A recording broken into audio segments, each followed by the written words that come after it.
بسم الله الرحمن الرحيم الحمد لله رب العالمين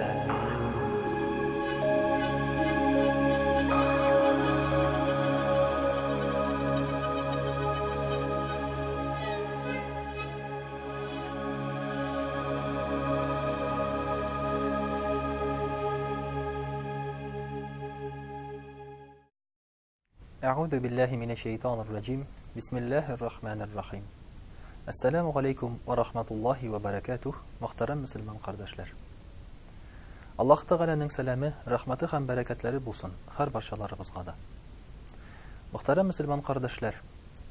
Soňky wagtda İslam dininde de, dini ülkede de, şulay uq inde dünyawy ülkede de hayriye digen düşünçe kullanışga bik nyk kirdi. Şundan da hayriye bilen bik köp kişiler şugullanarlar hazır. Biznesmenler Şol esepten gadi kişilerde hem şulay uq inde hayriye işlerini körsetir için bik köp mümkinçilikler de tudurla. Mesela nindiler balalarga yardım eterge kirek, ya bulmasa yetimler yurtuna, awrularga hem başkası. Менә шушы иҗтимагый проектлар дип әйтгәндә безнең әлбәттә Аллага шөкер бар, бик күп. Ләкин шушы хайриячелек кирәк микән соң? Һәм гомумән алганда ул дөрес микән? Хайриячелек белән шөгыльләнсәң нәрсә була? Шуның турында бүген сөйләшеп китсәк иде. Мөхтәрәм кардәшләр, хайрия дигән сүз ул гарәп сүзе. Ул алынган хайр дигән сүздән. Хайр дигән сүз ул садака дип тәрҗемә ителми. Бездә бит инде хайр таратабыз диләр. Хайр дигән сүз ул игелек, яхшылык. Шулай дип тәрҗемә ителә. Һәм шуңа күрә хайрия дигән сүзнең нигезендә дә яхшылыкка, игелеккә, яктылыкка илтү дигән мәгънә ята. Шуннан да әгәр дә ислам диненә карасак, шулай ук Коръәнгә карасак, Аллаһ Тәгалә Коръәни Кәримдә әйтә: Бисмиллаһир-рахманир-рахим.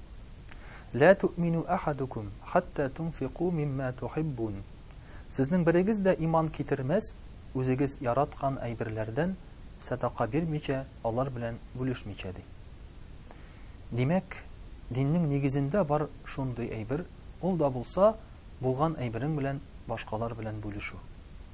Менә шушы бүлешү булмыйча, иманны, яратуны, я булмаса, башка кешегә ярдәмне күз алдына китереп булмый.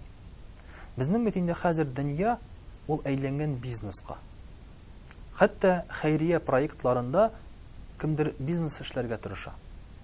Мәсәлән, махсус концертлар оештырыла, хайриягә ярдәм итәбез дип, я булмаса кешегәдер ярдәм итәбез дип, аннан җыелган акчаның кай вакытта бик әз өлеше генә урыны буенча барырга мөмкин.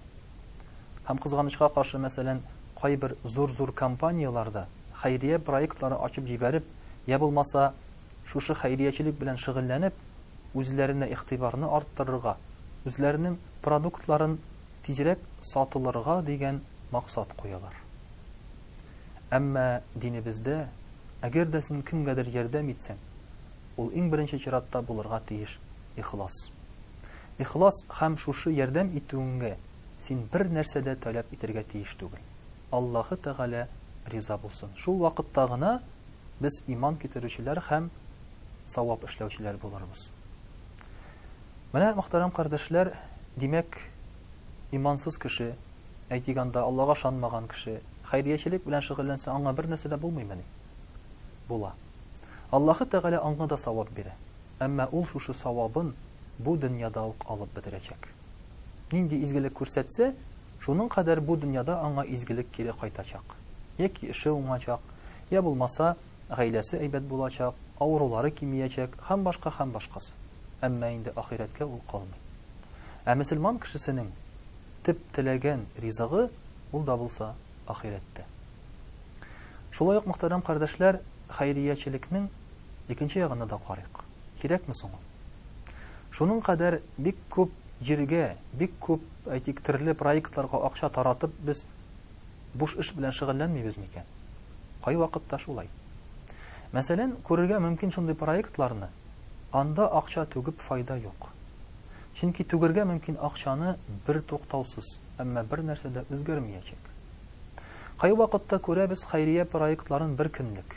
Мәсәлән, җыелалар да зур итеп кешеләрне ашаталар.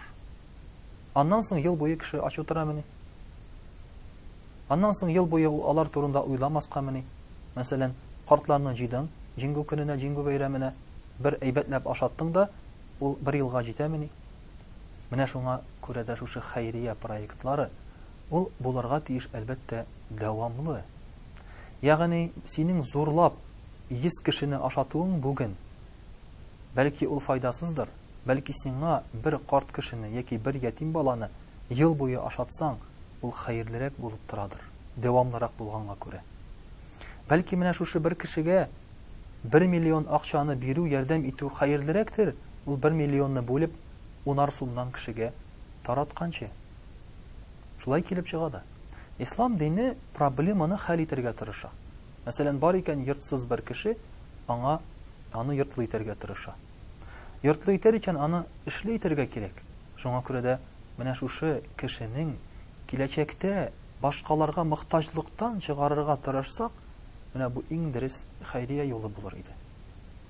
Шулай да бар мөхтәрәм кардәшләр, өлкәләр, анда хәйриясез булмый. Акча китерми торган өлкәләр бар. Мәсәлән, син урман кисеп сатасың икән, бу акча китерә. Монда хәйриячелек белән шөгыльләнмиләр. Әмма инде, мәсәлән, табибчылык, я булмаса укытучылар, мөгаллимнәр. Монда керергә мөмкин, шул ук исәптән мәчетләрдә анда белем таратыла. Менә шуның кебек өлкәләрдә, мөхтәрәм кардәшләр, хәйриясез булмый. Чөнки бу эшләр акча китерә торган эш түгел. Әмма җәмгыятьнең нигезе шушылар. Җәмгыятьтә эшләнгән бөтен акча, әгәр дөресен генә карасак, шушы өлкәгә китәргә тиеш. Чөнки бу халыкның нигезе, сәламәтлеге, тәрбиясе, белеме, рухи үсеше. Менә шулай иткәндә, шушы өлкәләргә игътибар иткәндә, халык сау сәламәт була. Акча өчен акча эшләү дигән нәрсә, ул мөхтәрәм кардәшләр, гомумән элек булган әйбер түгел. Кешеләр акча эшләгәннәр нәкъ менә шушы ярдәм итәр өчен. Әйтик, мәсәлән, элеккегә революциягә кадәр байларга карасак, Казаныбызга гына күз салыйк. Бездәге мәчетләр, ятимнәр йорты, шифаханәләр, мәдрәсәләр, алар бөтенесе дә хәйрия акчасына салынганнар һәм салынып кына түгел, аннан соң да шушы хәйриячеләр аларга чыгымнарын түгеп торганнар. Мөхтәрәм кардәшләр, бу бер ислам динендә генә түгел. Карасак, ул русларда да шулай булган. Мәсәлән, ниндидер зур-зур бизнесменнар ул вакытта инде шулай бит, купецлар, сәүдәгәрләр үзләренең күпмедер бер өлешен, мәсәлән, 1% яки 0,5% үзләренә калдырып, калганын тулысынча хәйриягә юнәлдерә торган булганнар. Ә безнең хәзерге вакытта байларның принцип икенче. 0,5% хәйриягә, калганы үзеңә. Калганы аиләгә, балаларга, йортны зурайтырга, салырга, каядыр күңел ачырга. Артык акча килеп чыкса, күбрәк шулай бит үзеңгә игътибар итәргә. Менә шушы принципны, мөхтәрәм кардәшләр, нигездә үзгәртергә кирәк. Чөнки әйткәнебезчә, мөселман кешесенең максаты ул ахират дөньясы. Бу дөньяда син күпме генә акчаң булса да, ул барыбер шушында кала. Нинди генә синең алтыннарың булса да, берсен дә кабергә салмыйлар. Синнән соң бүлеп бетерәләр. Ә менә шушы байлыгыңны, малыңны ахират дөньясына күчерә белсәң, дөрес юллар белән, хикмәт белән, менә ул, мөхтәрәм кардәшләр, чын бизнес. Менә ул чын ярдәм булыр иде үзеңгә дә һәм башкаларга да. Вассаламу алейкум ва рахматуллахи ва баракатуһ.